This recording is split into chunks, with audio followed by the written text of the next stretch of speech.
Y dice así: el aceite de la viuda. Una mujer de las mujeres de los hijos de los profetas clamó a Eliseo diciendo: tu siervo mi marido ha muerto, y tú sabes que tu siervo era temeroso de Jehová. Y ha venido el acreedor para tomarse 2 hijos míos por siervos. Y Eliseo le dijo: ¿qué te haré yo? Declárame qué tienes en casa. Y ella dijo: tu sierva ninguna cosa tiene en casa, sino una vasija de aceite. Amén. Yo quiero hoy hablarles de la aflicción financiera. Nosotros en mi familia tenemos un famoso dicho. Vean, nosotros sabemos cuando mi papá tiene plata y cuando no tiene plata. Con solo como camina. Ya nos damos cuenta. Entonces, cuando viene así, ya uno sabe. Ya uno ni se le acerca mucho porque entonces anda de mal humor, no se le puede decir nada. Uno le dice: papi, vamos a comer. Pa, vamos al mall. ¿Para qué? ¿Para qué voy a ir al mall? Para ver y decía, nada más. No, aquí me quedo. Yo, vamos a qué cosa. ¿Para qué? Aquí estoy. Cuando mi papá tiene plata, hace así.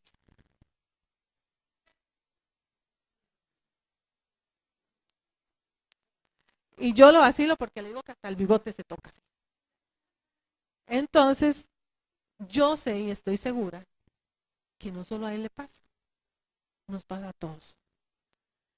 Y entonces yo le pedí hoy a Josué que me ayudara con un detalle. Vamos a ver un video. ¿Cuántos se acuerdan del caso de los niños de Tailandia que estuvieron en una cueva? ¿Se acuerdan de eso? Que todos leímos y vimos.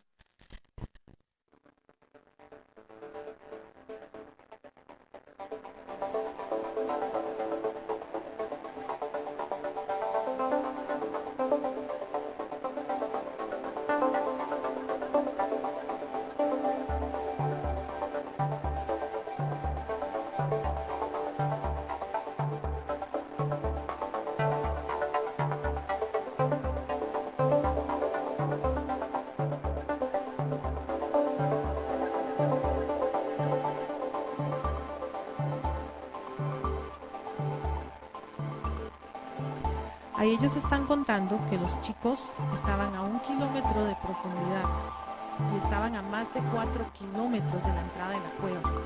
Eso fue donde quedaron los niños. Y empiezan a explicar dónde está ubicado, cómo los tienen que sacar, todo lo que tenían que hacer los buzos, las cámaras que tenían que llevar. Para mí eso es más o menos cuando uno se sienta a hacer un presupuesto.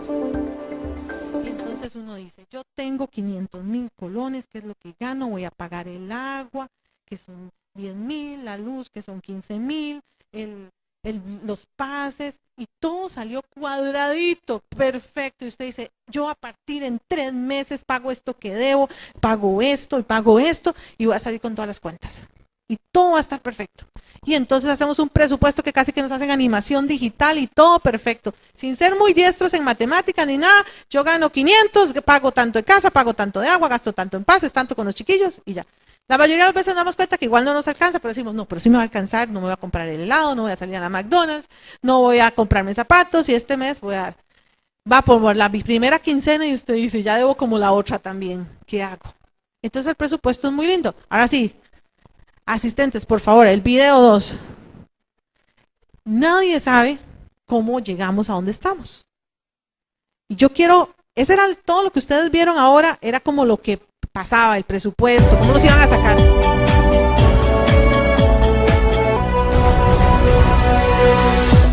Con el rescate del último niño y su entrenador, concluyeron 3 días de operaciones de salvamento mediante las cuales los 12 menores de edad salieron con vida luego de haber quedado atrapados desde el 23 de junio pasado en una cueva. Entonces empezamos. El BAC tiene adelanto de salario. Voy a adelantar. Esas eran las cuevas. Confirmó la unidad SEAL de la Armada de Tailandia, donde los niños se metieron. Resulta ser que ellos entraron a una cámara. Por ahí pasaron y por ahí los tuvieron que sacar. Dormidos.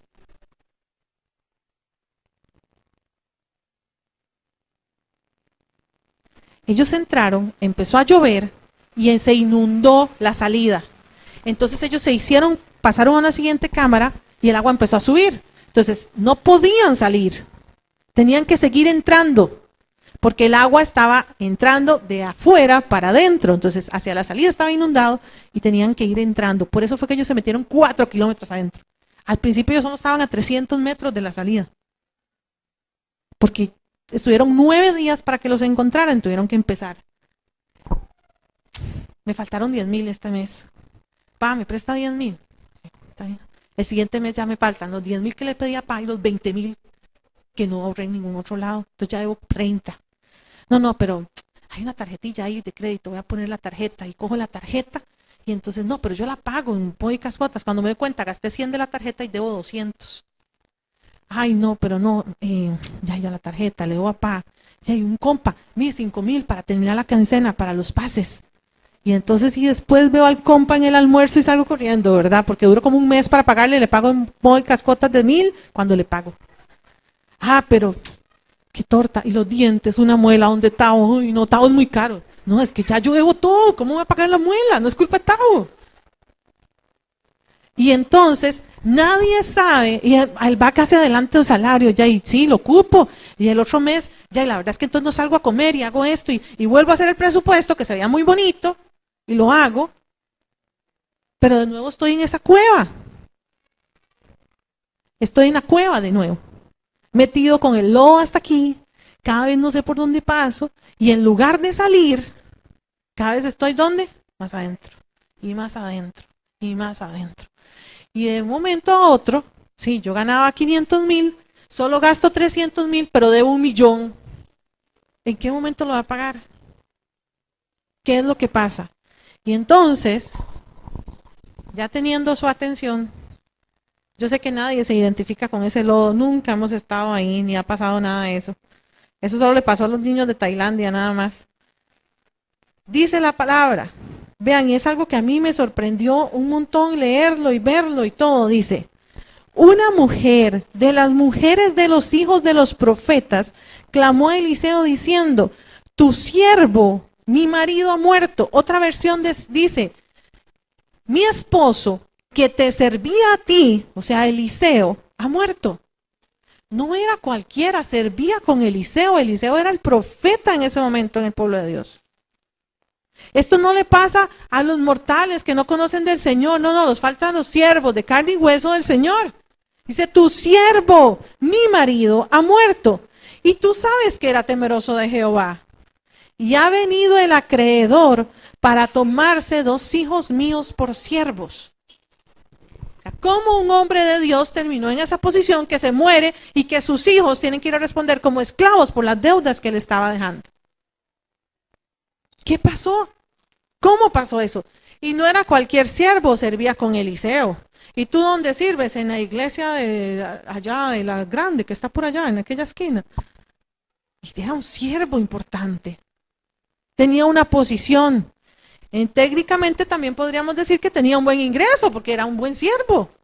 Dice, temeroso de Dios.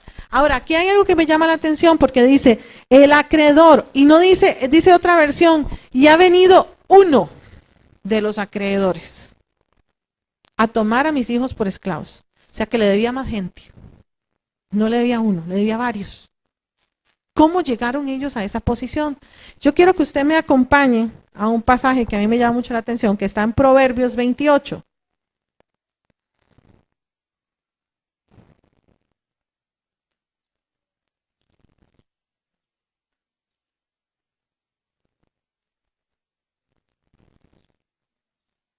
Y dice,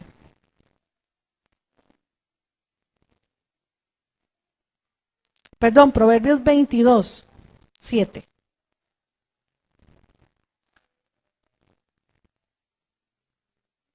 Que vuelvas ahí un poquito de donde lo mandé, a Proverbios 22, 7.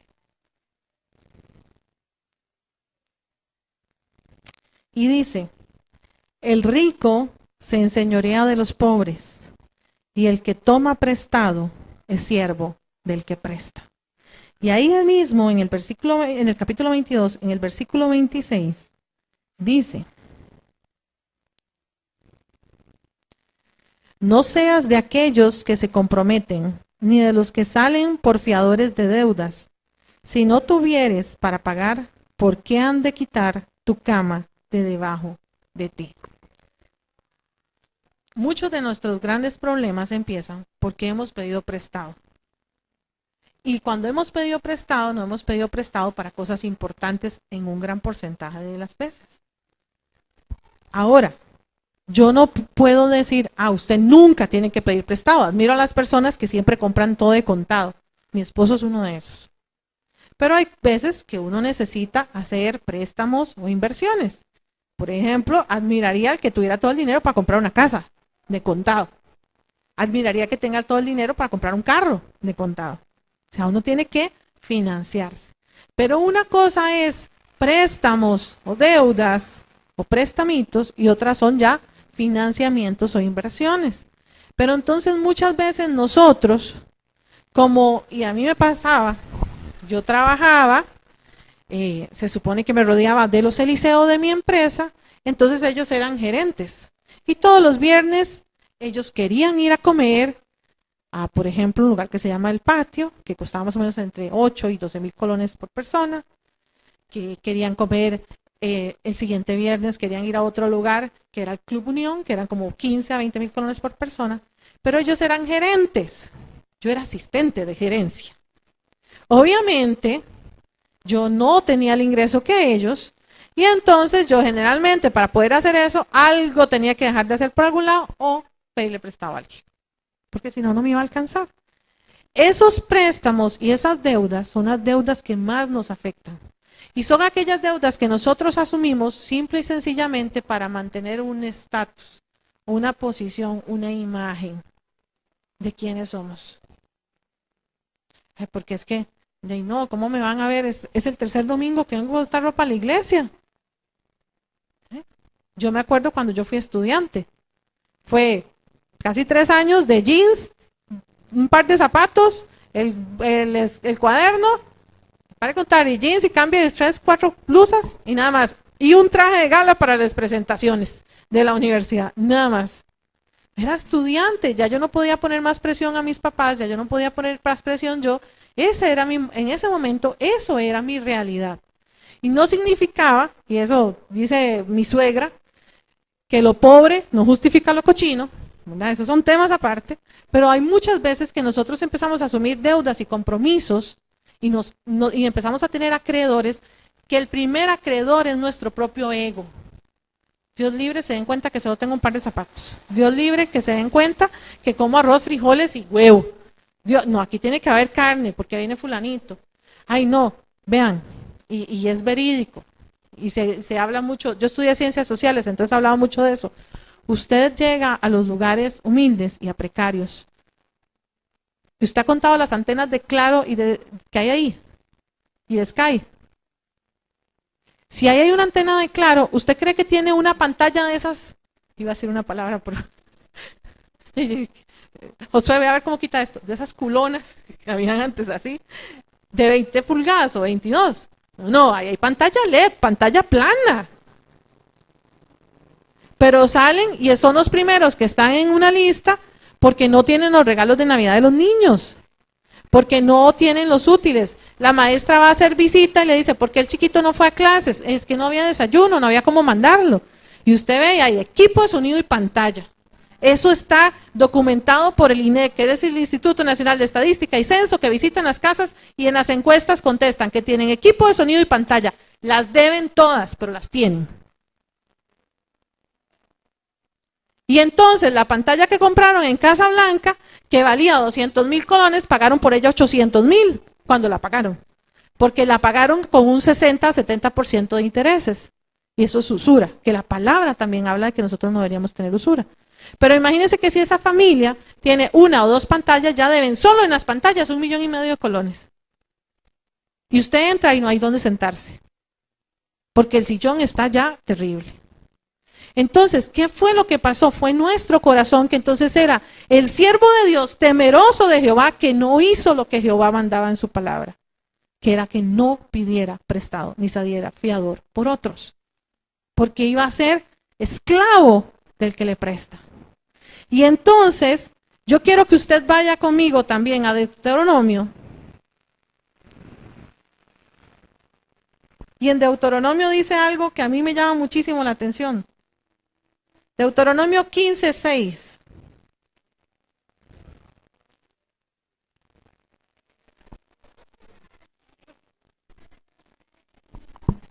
Siempre lo quito. Deuteronomio 15:6.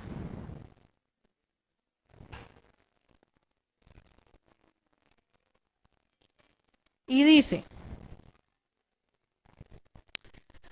ya que Jehová tu Dios te habrá bendecido, como te ha dicho, prestarás entonces a muchas naciones, mas tú no tomarás prestado. Tendrás dominio sobre muchas naciones, pero sobre ti no tendrán dominio. ¿Cómo paso del que no pida prestado y he pedido prestado al vivir esta promesa de Dios? Quedaré prestado y que no tomarán dominio de mí. La misma palabra decía en Proverbios que cuando yo le doy dinero a alguien, esa persona se enseñorea de mí.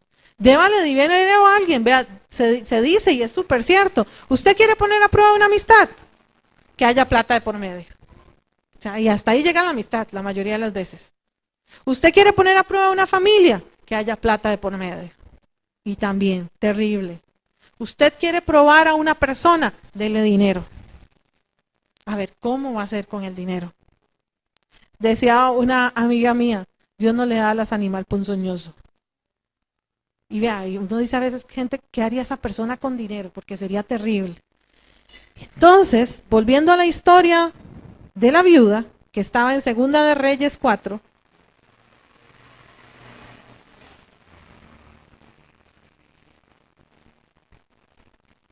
ella estaba ya con el acreedor que iba a tomar por siervos a sus hijos. Y Eliseo le dice, y de verdad verás que lo he buscado en varias versiones, porque él le dice, ¿qué quieres tú que haga? Es como él diciéndole, sí, está bien, él trabajaba para mí, él me servía a mí, pero yo no fui responsable de todo lo que él hizo. En otra versión dice, ¿para qué me molestas a mí? ¿Para qué me dices a mí? Pero inmediatamente él le hace una pregunta en el versículo 2 y dice, y Eliseo le dijo, ¿qué te haré yo? Declárame qué tienes en tu casa. Y ella dijo, tu sierva ninguna cosa tiene en casa, sino una vasija de aceite. En otra versión, yo les traigo aquí esto, porque vasija suena muy grande. En la mayoría de las versiones habla de que en realidad no era una vasija, era un recipiente. Ella tenía algo, y yo creo que esto está muy lleno, algo como así de aceite. Era lo que ella tenía. Y el aceite en esa época se usaba para muchas cosas. Servía para repelente, servía para que la piel no la rompiera el sol. Era algo muy valioso, era muy importante, servía para cocinar y demás. Pero se usaba mucho. ¿Pero cuántos han comido aceite? Está rico. Yo recuerdo una época en mi casa que hacíamos arepas, que era la harina, el aceite. Si había azúcar, ya llegábamos a mucho agua y a cocinar, ¿verdad? Y no sabían muy ricas. Pero bueno, era lo que había en ese momento. Para cocinar no siempre sabe rico, aunque se necesita mucho. Pero ella dijo, tengo una vasija de aceite. Y entonces Eliseo le dijo, ve y pide para ti vasijas prestadas de todos tus vecinos, vasijas vacías, no pocas. Y yo me hacía una pregunta. Si las vasijas eran tan importantes en esa época, ¿cómo era que los vecinos y los amigos también tenían vasijas vacías? Algo estaba pasando también. Y ella empezó a pedirle. Y cuando habla aquí de vasijas, no eran recipientes como estos. ¿Saben más o menos cuál es el tamaño de una vasija? Es una cosa como este púlpito. Y entonces ella fue a donde los vecinos y empezó a pedir vasijas. Pero hay algo que me llama la atención. ¿Ustedes se acuerdan de a quién se iban a llevar los acreedores? Porque no era ella, a los hijos. Mis deudas afectan a mis generaciones. Y lamentablemente son algo que muchas veces heredo, en dos sentidos. Heredo en el hábito de la administración, heredo la buena o la mala administración. Y en el segundo es que heredó la deuda. Entonces ahora hay un montón de que le dicen a uno, le dicen seguro de vida para que si usted se muere se pague la deuda. Mi papá es un hombre de fe. Es increíble. Voy a pedir allá a los chicos la foto 1. Nosotros somos 7 hermanos. Mi papá se vino de San Carlos cuando él tenía 17 años. Se vino para San José y se vino donde un hermano. Este hermano había empezado a vivir en San José. Estos somos nosotros. Yo tenía 16 años, gracias a Dios ahora tengo 25 porque creo que me va mejor ahora que ahí. Justo en ese momento, en esa foto, mis papás tenían 3 meses de separados. Y pasó una de las cosas que yo más me ha marcado en mi vida. ¿Cuántos han vivido un desahucio?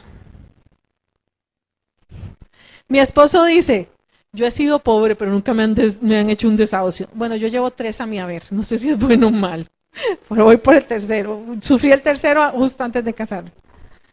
Entonces, mi papá, como un hombre con mucha visión y muy trabajador, él se vino de San Carlos a los 17 años, empieza a estar en San José, su hermano mayor había empezado a trabajar en un parqueo y él le propuso al dueño del parqueo que lo dejara parquear los carros y no sabía manejar.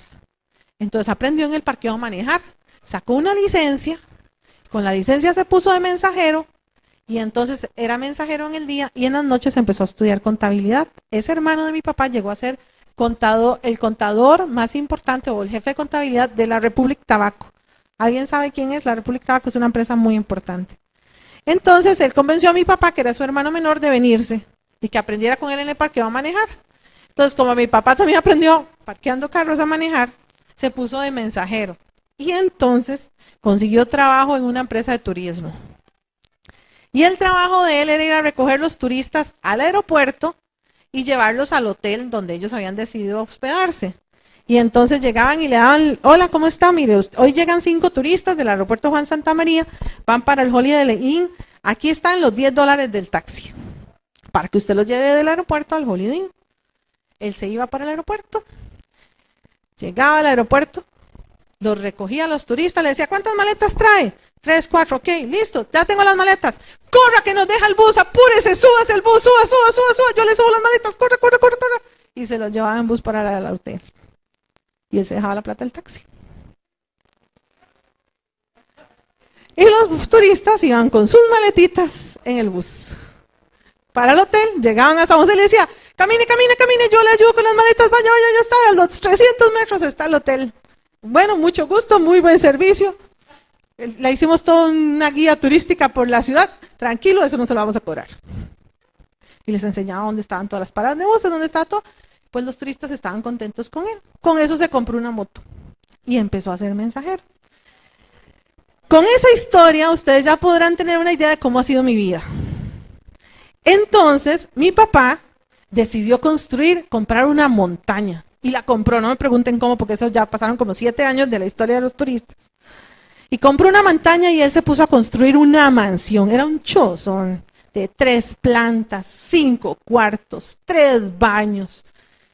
Y les voy a pedir la segunda foto.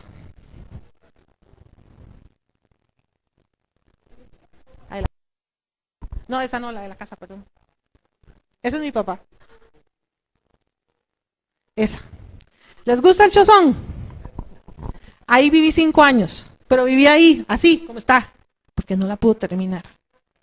Entonces terminó un cuarto y yo con mis 6 hermanos y mi mamá, de hecho ahí éramos 3, entonces ahí nacieron mis otras 4 hermanas, entonces mi mamá embarazada, con bebés pequeños, vivimos en esa casa, que está a 3 kilómetros, a 1 kilómetro del vecino más cercano, a 2,5 kilómetros de la escuela y a 3 kilómetros de la parada del bus. Y vivimos ahí, en un chozón, sin terminar, sin puertas y sin ventanas. Una vez llovió y una tormenta eléctrica, y entonces un rayo, como decir, ya había un bombillo, el rayo hizo... Y todos nos quedamos porque todo estaba abierto, sin techo, sin nada. Él cerró un cuarto, y en ese cuarto vivimos. Y estuvimos ahí. Entonces nos visitaban mucho, era muy lindo, tomamos muchas fotos, pero mi mamá dice que ella no quiere ni acordarse. Estuvo embarazada, entonces estaba embarazada, llevaba a uno alzado y al otro de la mano, porque más o menos llevamos 1 año y medio, 2 años de diferencia. Y vivimos ahí. Entonces, ¿qué pasaba? Que los acreedores querían venir a tomar a los hijos de mi papá por esclavos. Empezamos a vivir necesidades, empezamos a pasar penurias y empezamos a llenarnos de amargura. Mi papá, que sigue siendo un hombre de fe, ahora sí, la otra foto, por favor, compró barcos. No me pregunten cómo, de la casa sin construir, sin terminar, compró barcos. Compró dos, no uno, dos. Barcos pesqueros, esa es la lancha. Entonces, un día, él decidió que íbamos a ir todos a la Isla Tortuga. Y nos subió en una panga como esos, a todos a la Isla Tortuga. Y entonces hizo 3 viajes para bajarse del barco. Viajó primero a mi mamá, que estaba embarazada con 8 meses de embarazo, y a mi hermana pequeña, que es muy macha. La bajó, tenía 2 años, después bajó él conmigo y mi otro hermano, y por último bajó él con el marinero. Cuando él decidió regresarse, dijo que estaba muy cansado. Entonces fue y trajo pipas, cargó la panga de pipas, nos subió a todos en la panga, y el mar estaba picado, porque ya eran como las 3 o 4 de la tarde. Como ustedes entenderán, era un trayecto tal vez de 25 metros, un poquito menos, pero más o menos como a los 10 metros la panga estaba llena de agua, a más no poder, hasta que dio vuelta y en medio Pacífico Central nos hundimos, yo de 7 años, mi hermano de 5, mi otro hermano de 3, mi otra hermana de 1 año y mi mamá embarazada de 8 meses. Y dimos vuelta. Yo en mi cerebro solo tengo una memoria de que los cocos flotaban. Pero pasó algo curioso. Dios me ama, de verdad. La panga chocó el barco y entonces él me dijo, levántese, pero tiene que levantarse con mucho cuidado. Y ya, papi, nos vamos a hundir, papi. No. Levántese con mucho cuidado. Yo solo me agarré del barco y volví a ver para atrás. Y el cabello macho de mi hermana hacía así, hundiéndose en el fondo del mar. Mi mamá, con sus 8 meses de embarazo, ella cuenta esta historia y llora, cada vez que la cuenta yo me río, ella llora. Se agarró de una cuerda porque ella siempre ha nadado muy bien, pero tenía 8 meses de embarazo. Entonces hacía así. ¡Mis hijos! ¡Alguien que me ayude! Mi papá se tiró al agua, sacó a mi hermana, la más pequeña, y en el mar se veía como una medusa, así que era más fácil de sacar. La sacó y quedaron mis 2 hermanos. El marinero con él se tiró, sacó a mi otro hermano Job, y mi hermano Tony no aparecía. Es el que está después de mí. No aparecía por ningún lado, no estaba. Hasta la fecha, él dice, yo no puedo decir que los ángeles no existen. Él no sabe cómo. Él dice que un hombre se acercó y le dijo, recuerde que debajo de la panga se hace una burbuja de agua. Él tenía 5 años.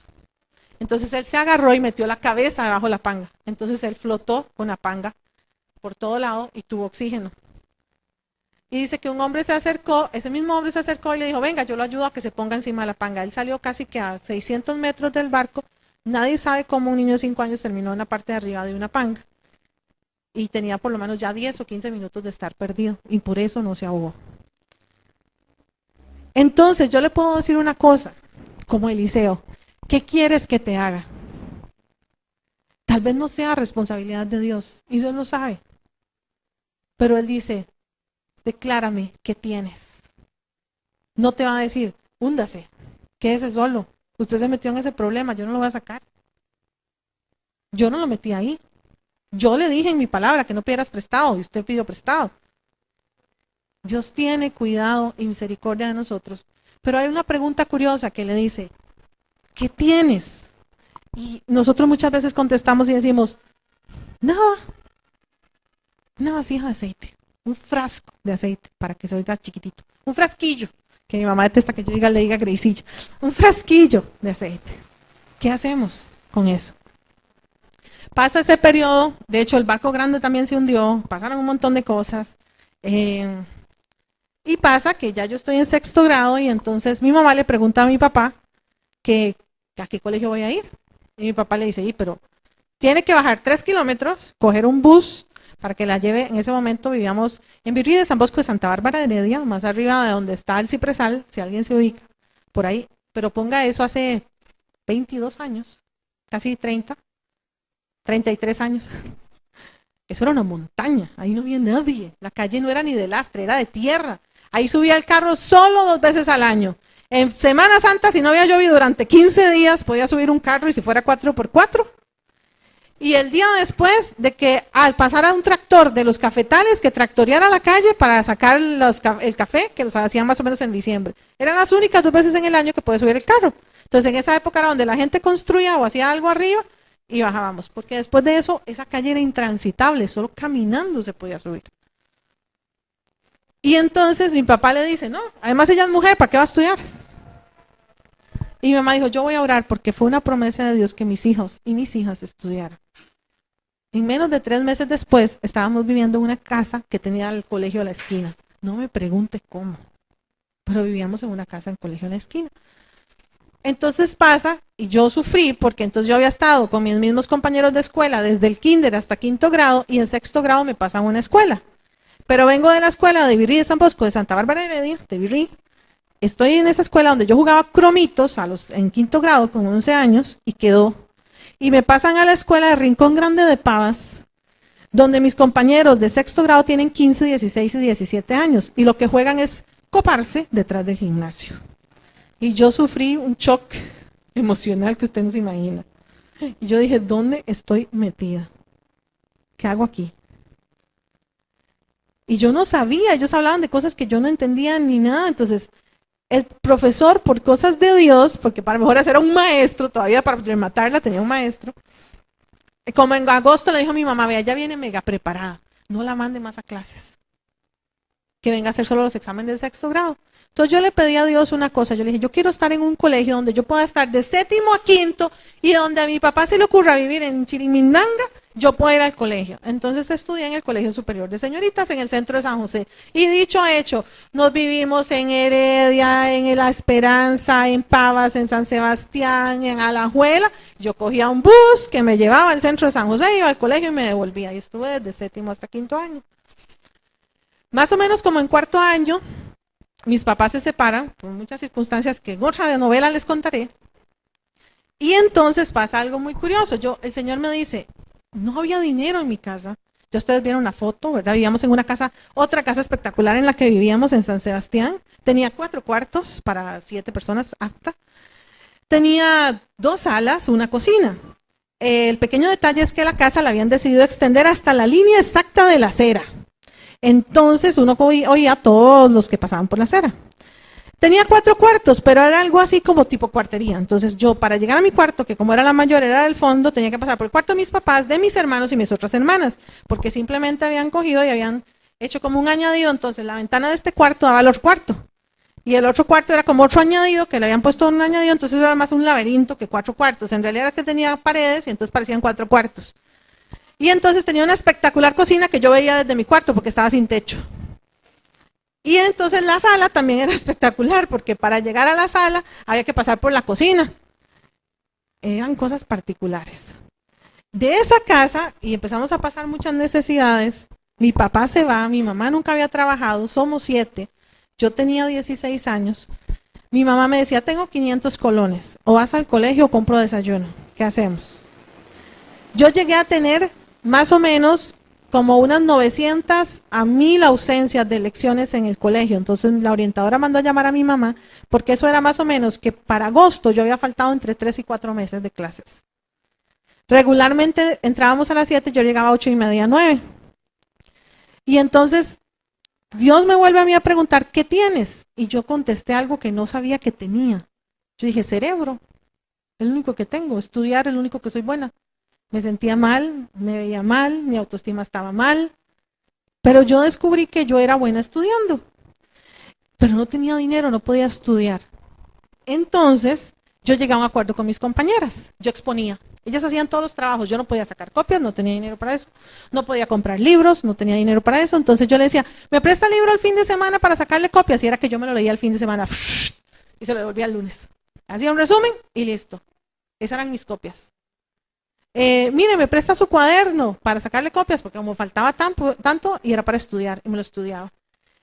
Empecé a explicar, y entonces me di cuenta que explicando era buenísimo para estudiar, y entendía súper bien. Y de un momento a otro empecé a tener excelentes notas, era el mejor promedio del colegio. Y nadie sabía cómo, si faltaba tanto, si no estaba, y no sabía mi condición económica, cómo tenía buenas notas. No fui a mi graduación del colegio, porque no tenía ni el uniforme ni el birrete. Y la directora me lo reclamó como un año completo porque yo era la graduación de honor, entonces era la que más llamaban y ella me llamaba y me llamaba, yo no fui, pero nadie preguntó. Yo dije, yo no voy a ir con una enagua que tengo desde noveno usando, con una camisa que es la de séptimo y que está ahí. Pero entonces, ese aceite que Dios me dio, resultó que cuando entré a la universidad, yo dije, yo quiero estudiar en la universidad. Y mi mamá me dijo, yo no te puedo ayudar. Me di cuenta que un montón de mis compañeras se aprobaron bachillerato. Yo me saqué un 99 en el examen de matemáticas de bachillerato. Fallé una pregunta, no sé cómo, pero la fallé. Ese era mi nivel en ese momento en matemáticas. Y yo dije, yo puedo ayudar a la gente a estudiar mate, tengo paciencia y puedo enseñar. Y entonces empecé a cobrar 1,000 la hora. Y de un momento a otro no me alcanzaban y hacía hasta 10 o 20,000 colones por semana dando clases de matemática. Era millonaria. Ustedes saben, no tenía 500 colones un día para ir al colegio y a veces tenía 5 o 10,000 colones en la semana en puras clases de matemáticas. Era desesperante explicarle a la gente. Pero esos son las exponencias, digo yo. ¿Cuánto es 0 al 1? Y no, pero tiene que sabérselo. Y todo eso me lo sabía. Pero yo dije, no importa.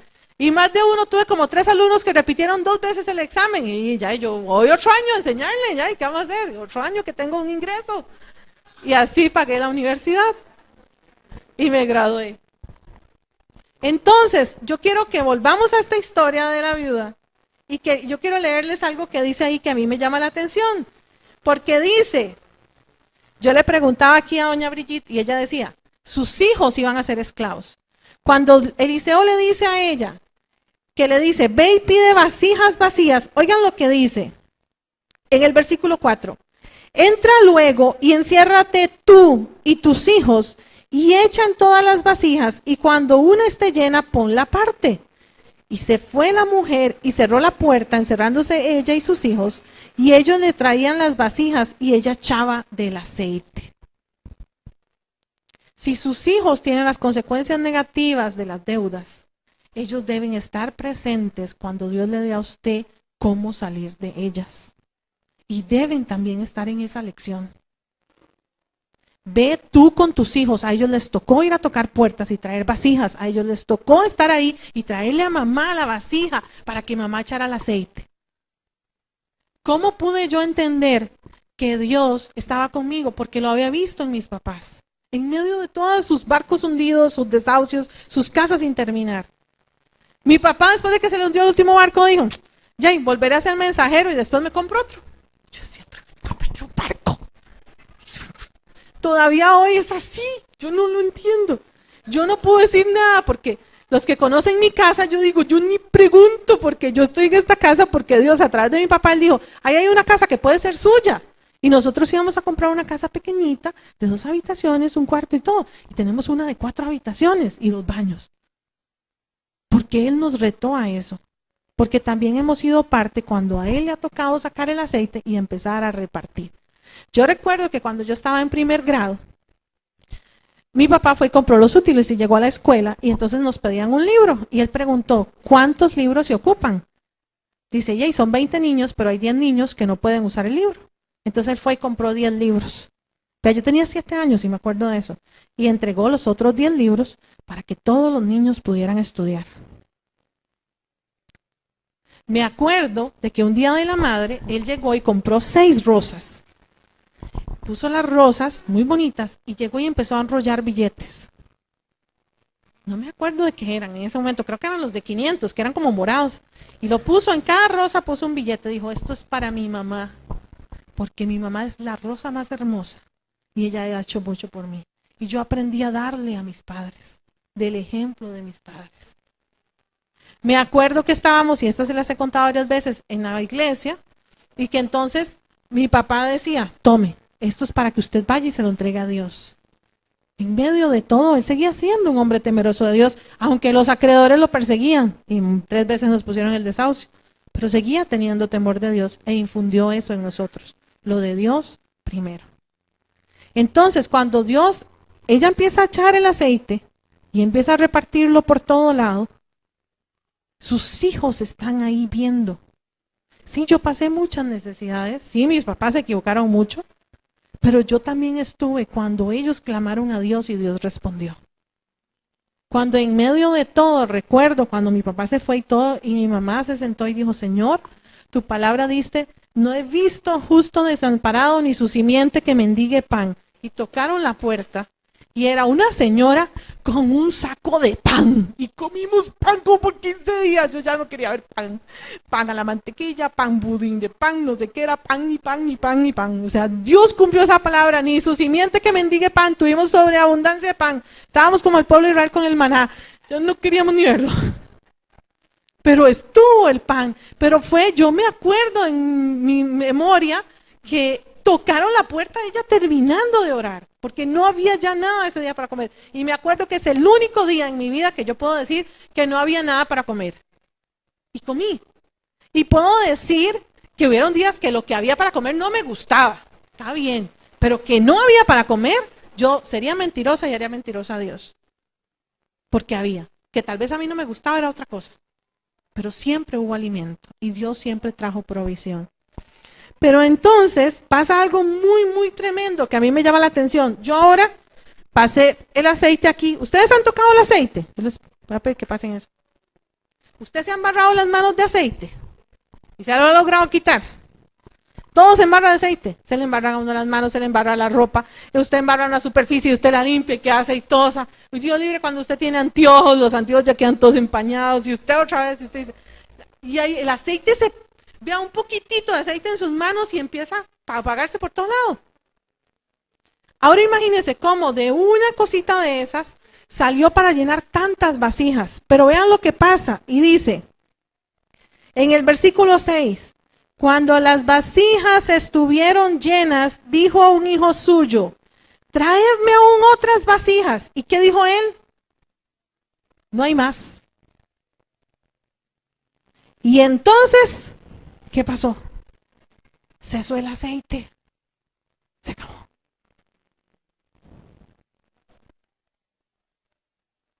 No más. Yo les compartía la semana pasada, si usted quiere que el aceite fluya, busque vasijas vacías, aunque su aceite sea pequeño. ¿Cómo fluyó en mí y que me saqué una nota tan alta en el examen de bachillerato? Porque yo empecé a dar de lo que yo tenía. Para mí era poco. Para mí no era importante. Y fui bendecida yo y bendije a otros. No sé, perdí la cuenta de cuántos pasaron el examen de matemáticas, entre cuentas mi esposo, porque así fue como siendo amigos nos hicimos novios, enseñándole para un examen de matemáticas. Y Dios empezó a traer, y he visto fruto de eso, que era una vasija pequeña. He visto fruto en mi vida, pude estudiar, sacar una profesión, nunca trabajé en lo que estudié, que eso suele pasar. Pero Dios fue fiel. Y entonces me pasaron cosas muy tremendas. Recuerdo que a los 15 años yo le hice un gran berrinche a mi mamá porque yo quería ir a México a un concierto de Marcos Witt que se llamaba en aquella época Adoremos. Y era mi sueño, yo quería ir ahí. Y entonces un grupo de mi iglesia iba a ir y costaba en aquella época $300. Era dinero, pero no era tanto. Yo lo veía como, mami, es posible. Y ella me dijo, jamás, ¿usted qué está pensando? Está igual que su papá. Y yo sabía lo que me había querido decir. Y entonces yo llorando me fui a donde una tía, y no volví a mi casa en el fin de semana, esos berrinches de adolescente que uno no hace nunca. Esto no lo oigan los adolescentes. Y me acuerdo que mi tía me dijo, Susana, honra a tu mamá y a tu papá. Y si el anhelo de tu corazón es viajar y está en los propósitos de Dios, vas a viajar y con todo pago. Y esa palabra se quedó ahí. Yo estudié en el último año de universidad, como la situación en casa estaba tan difícil, yo le dije a mami, voy a buscar trabajo. Ella me dijo, presente la tesis. Dije, no, ya yo estoy graduada, voy a ya empezar a buscar trabajo. Empecé a buscar trabajo y encontré trabajo como asistente de compras. Yo no sabía ni qué era esa carajá. Y empecé a trabajar en Universal.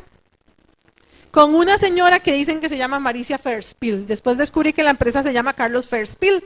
Y yo trabajaba con Maricia Fairspiel, así que trabajaba con una de las dueñas, pero al inicio yo ni cuenta me daba. Y entré a trabajar, no se me olvida, un 1 de octubre, 1 de septiembre, a trabajar en esa empresa. Y cuando yo llegué, la gente hacía... Yo fui a la entrevista, hice todo y no me llamaron como en 15 días. Y me tenían el escritorio perfectamente acomodado y todo en orden. Ella me llamó a la oficina, yo fui, vine. Y cuando mis compañeros me dicen, ¿qué pasó con la otra muchacha? Digo, ¿cuál otra muchacha? Sí, la que empezó trabajando en ese escritorio, ya ahí soy yo. No. Resulta ser que a mí no fue a la que contrataron. Contrataron a otra persona. Y esa persona estuvo una semana en el puesto, por eso el escritorio todo estaba ordenado y ya todo estaba listo. Y dicen que simplemente un jueves a las 2 de la tarde dijo, ahorita vengo y no volvió. Y entonces al viernes donde vieron que no apareció, el lunes me llamaron a mí. Y entonces bueno, eso fue un 1 de septiembre. Yo había pasado una estipulación muy fuerte, enseñándole a manejar a mi hermano, me quebré esta mano. Era estudiante, tenía un seguro del INSS en la UNA, y entonces yo quedé con una inmovilidad en esta mano, me reconocieron la inmovilidad o la discapacidad con la que quedé, y entonces en aquella época me dieron 250,000 colones, yo me sentía mega multi extra hipermillonaria. Y entonces una tía queridísima mía me dice, voy para Honduras a un seminario, ¿quiere ir conmigo? Saque el pasaporte con esa plata y nos vamos. Y yo saqué el pasaporte con esa plata y todo. Y mi mamá me decía, ¿pero para qué va a gastar en eso? Y yo, porque yo siempre dije que yo quería viajar. Y mi mamá me dijo, pero Dios le dijo a usted que él iba a pagar todo. Igual me fui para Honduras, fui tan obediente, ¿verdad? Me fui para Honduras. Saqué el pasaporte, me fue como un quebrado, me devolví a Honduras a la semana. Estaba aquí, empiezo a trabajar. 1 de septiembre. Trabajaba con otra persona que tenía como 5 años en la empresa y entonces me llaman a una oficina y me dicen, ¿usted tiene pasaporte? Sí. ¿Ha viajado? Sí. Nunca les conté que fue a Honduras y por tierra, ¿verdad? Eso jamás lo dije. Yo sí. Y entonces me dicen, ok, alístese porque va a viajar, porque su compañera acaba de anunciar que está embarazada. Y entonces ella era la que le tocaba viajar y no puede viajar. Y yo, ¿qué? ¿Y a dónde vamos a ir? A China. Y le pagamos todo. Y entonces, un 3 de enero me estaba subiendo en un avión que me sentía como cucaracha, viajando a China por un mes completo para llegar a un hotel que es el 4.º hotel más lujoso del mundo en aquella época, que está en Hong Kong, con vista a toda la bahía de Hong Kong y con todos los gastos pagos. De todo lo que hacía, me comiera, fuera o viniera. Porque entonces, si volvemos a la historia de la viuda, termina diciendo, cesó el aceite. Vino ella luego en el versículo 7 y le contó al varón de Dios, el cual dijo, ve y vende el aceite y paga a tus acreedores, y tú y tus hijos vivid de lo que quede. Si usted ha tomado a Dios en cuenta en su necesidad, tome a Dios en cuenta en su abundancia. Y consúltele a Dios qué hacer cuando tiene, no solo cuando no tiene. Debo ir, no debo ir. Debo comprar, no debo comprar. Debo dar a esta persona o a esta otra. Y tenga también a Dios presente ahí. Porque le aseguro que Dios está ahí y lo llevó a usted hasta ahí. No se olvide usted de Dios.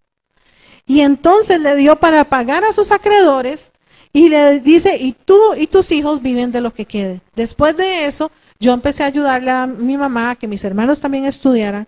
Y gloria a Dios, hoy somos 7 y los 7 profesionales. Y con lo poco de mi historia de vida que le he contado, ya usted puede saber que eso es bendición de Dios, que haya pasado y que esté ahí. Fui a China por 8 años. Después tuve la oportunidad de viajar a otros lugares. Hay otras partes, versión de esa historia que no es tan linda, pero bueno, también eso fue parte de otras vasijas que Dios me pidió ir a buscar para que entonces otro tipo de aceite fluyera. Y vino otro tipo de bendición. Y aprendí otras lecciones de vida. Y así ha sido Dios en mi vida. Muchas veces cuando le he dicho, Dios, yo soy temerosa de ti, yo te sirvo, ¿por qué estoy metida en este gran enredo? Siempre la respuesta es por jupona, la primera parte. Pero aquí estoy. Hagámoslo de esta y esta manera y sé obediente. Y las cosas inmediatamente empiezan a cambiar, el aceite empieza a fluir. Y lo que me doy cuenta es que mi poquito de aceite empieza a bendecir a otros, no solo a mí. Y ahí es donde sé que está la bendición de Dios. La bendición de Dios no es para mí, no es para que yo esté bien, es para que estemos bien. Es para que todos aprendamos, porque Dios es un Dios papá de multitudes. Dice que Él tenía al unigénito Hijo de Dios y lo hizo primogénito de sus hijos. Hasta Jesús aprendió a compartir y compartió todo lo que era suyo. Por eso era la importancia de que ella fuera a traer vasijas y que fueran sus hijos a traerlas. Y también vieran la bendición de Dios.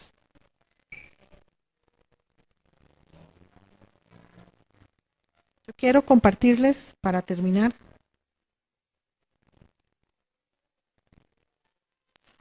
un pasaje que está en Primera de Timoteo 6:6.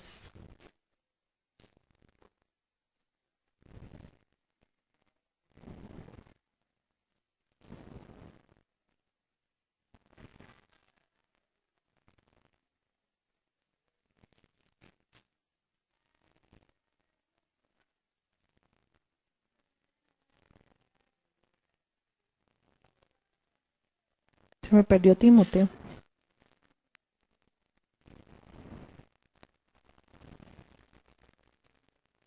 Primera de Timoteo 6:6. Y dice así: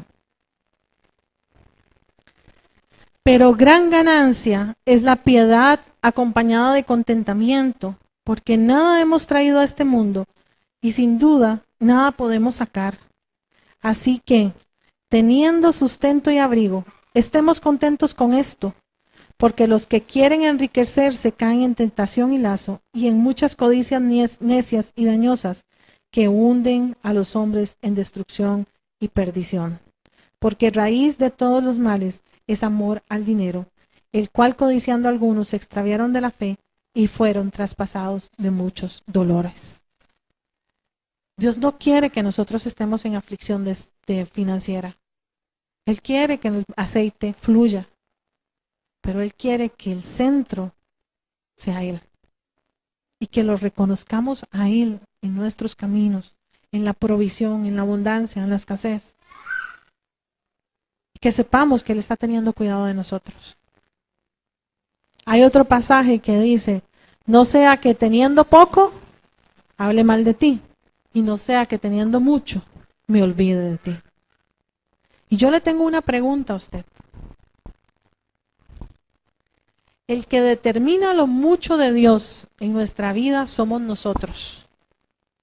Si usted se va a olvidar de Dios con solo empezar de pasar de ganar 200,000 a 250,000 porque no va a venir el domingo, eso fue lo mucho para usted, ya se olvidó. Si usted sigue reconociendo a Dios con los 300,000, con los 400,000, con los 500,000, con los 600,000, con el millón de colones, usted no se ha olvidado de Dios. Usted marca en qué momento lo mucho lo hace olvidarse de Dios. Si se olvida de Dios con el carro, para Dios es más importante su alma.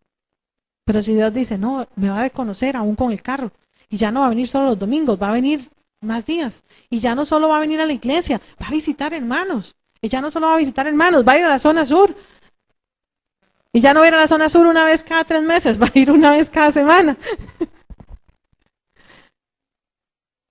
Entonces, ¿quién determina ese mucho? Nosotros. ¿En qué mucho usted se va a olvidar de Dios? Porque ahí está, hasta ahí Dios va a decir: no, si paso esta línea se olvida de mí. ¿En qué momento usted se olvida de Dios? Cuando usted dice: ¿yo por qué voy a comer con esa persona? ¿Cómo? A mí me pasó una vez en una capacitación, la que era mi jefa le dijo así en todo el mundo, y yo como soy cuadrada, ¿verdad? Ella dijo: hay cena para todos los chicos, y dijo: y hay entrada, y hay esto, y hay postre, y hay de todo. Entonces yo me fui con los chicos a comer, y les dieron una fichita a cada uno, y entonces era, la entrada eran unas papas, el plato fuerte era un sándwich, el postre era una cajeta con un vasito fresco. Y entonces, como estábamos en un hotel muy fino, entonces yo muy preocupada la llamé, le digo yo, ¿esto fue lo que se les pidió al restaurante? Digo, es que es un sándwich y esto. Ella se indignó y me dijo, ¿qué hace usted comiendo ahí? Si usted quiere ir a comer a un restaurante fino, usted puede ir a comer a un restaurante fino, nosotros se lo vamos a pagar. Usted es la encargada, la jefa, usted puede ir a comer ahí. ¿Por qué va a comer ahí? Con ellos. Y yo me sentí mal porque a mí me enseñaron que si ellos podían comer eso, yo también. Porque yo no soy más que nadie, ni nadie es más que yo. Entonces, ¿en qué momento nosotros también marcamos ese mucho cuando discriminamos a las personas? Y cuando nos discriminamos a nosotros mismos. Y ahí también tiene que verse que el aceite fluye. Dios me está bendiciendo. A ver si es cierto, ¿a cuántos has bendecido hoy? Esa es la bendición de Dios. La que fluye, la que no se queda estancada, la que circula, la que bendice, la que da, la que se ve que usted pasó y que ese aceite, usted lo dejó impregnado en usted mismo y en otros. Todo el mundo quedó aceitoso, con manchas de su aceite, con manchas de la bendición de Dios sobre su vida. Tiene que verse en otros, no solo en usted. Y empieza por su casa.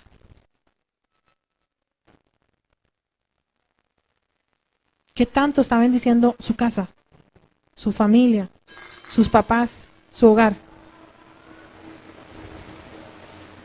¿O es de los que comen afuera porque sabe que en la casa no hay comida y mejor como afuera porque si llego a la casa tengo que compartir? Pasan las mejores familias, en mi familia le pasaba a mi hermano. ¿Qué pasa? Yo estoy bien y los demás no, entonces no estás bien. Si los que están cerca suyo no están bien. Porque los amigos y los vecinos que tenían las vasijas vacías, a esas vasijas también se les llenó de aceite. Y el aceite se fue también hacia los otros.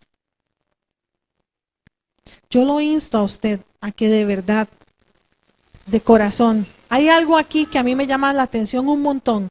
Y es que en el versículo, creo que es el 3, perdón, vamos a regresar a Segunda de Reyes. Este ya es mi cuarto, con esto termino. Entonces, Segunda de Reyes 4.